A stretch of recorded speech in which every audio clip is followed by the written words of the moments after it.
are talking The Night Flier, directed by Mark Pavia.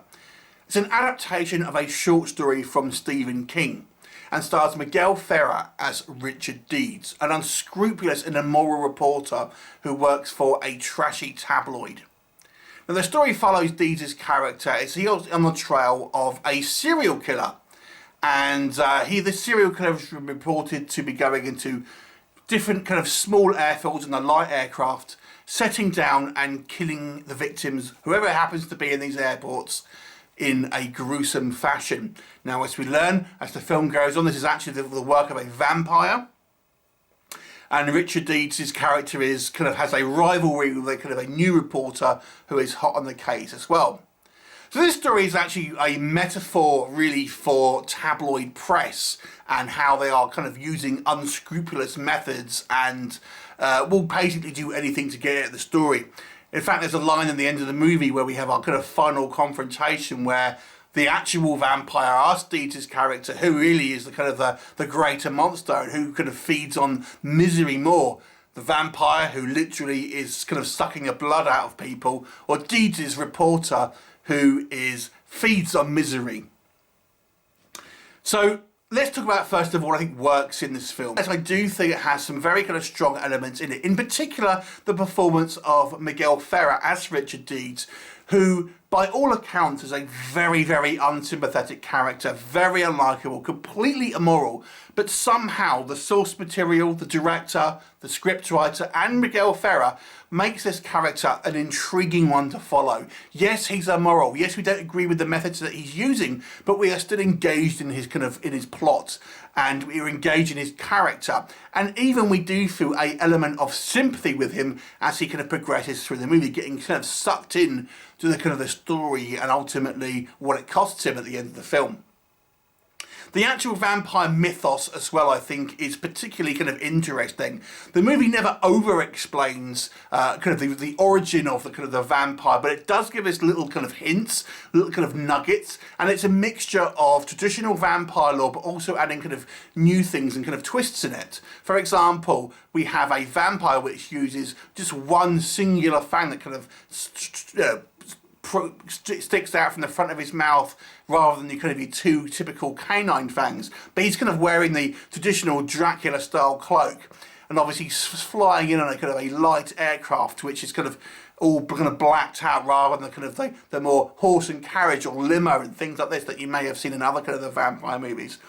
So it has elements that are similar to vampire films, but just a little bit kind of different here, and we are giving hints of backstory to the character of Dwight Renfield, the given name to this particular vampire, that kind of intrigues us and kind of wants us to know more, but it only gives us enough just to tantalise, just so you can kind of put the pieces together yourself to get an idea of maybe kind of what's happened there. And I think the movie does a good job of not holding your hand, but kind of giving you hints.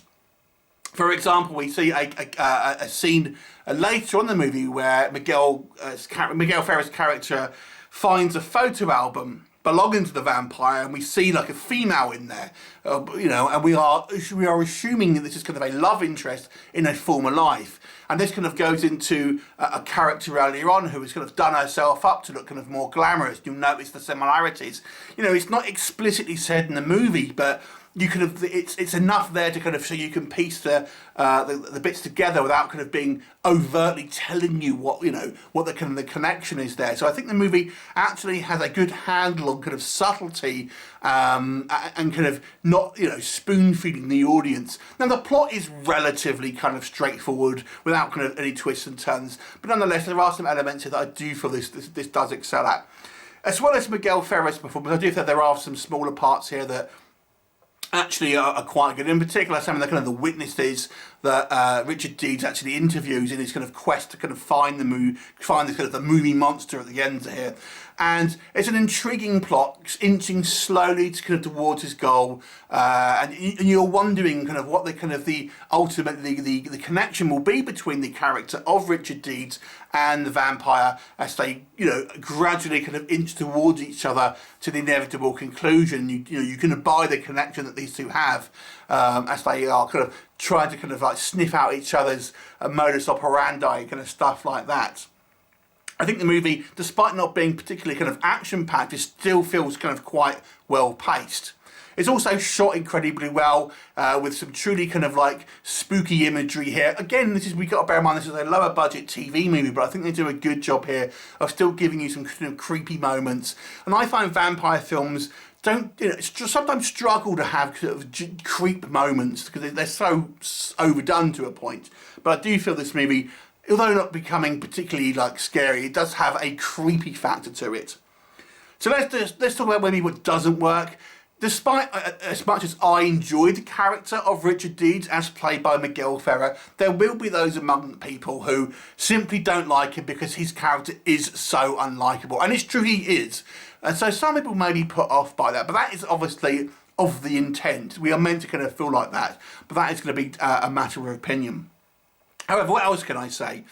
I have to say, as much as I enjoyed Ferrer's performance here, there are some supporting characters whose roles where I feel weren't acted quite as well. In particular, Richard Dees' boss and his kind of female rival, I think both are a little bit kind of like low budget and border on hammy at times, as well as just a smattering of other kind of characters kind of here and there.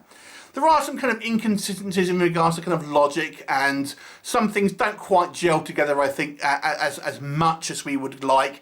And I have to say, I think the vampire certainly today looks a little bit goofy, but I do remember kind of watching this when this first came out and thinking, I don't know if the huge pop collar with a kind of massive monster makeup with lips that don't really move really kind of looked all that good. I mean, I have a little bit of mixed feelings about it because I do appreciate the trying to make a different type of vampire here, but I do think it kind of looks a little bit goofy, although I still do enjoy the prosthetics and what they were trying to go for here.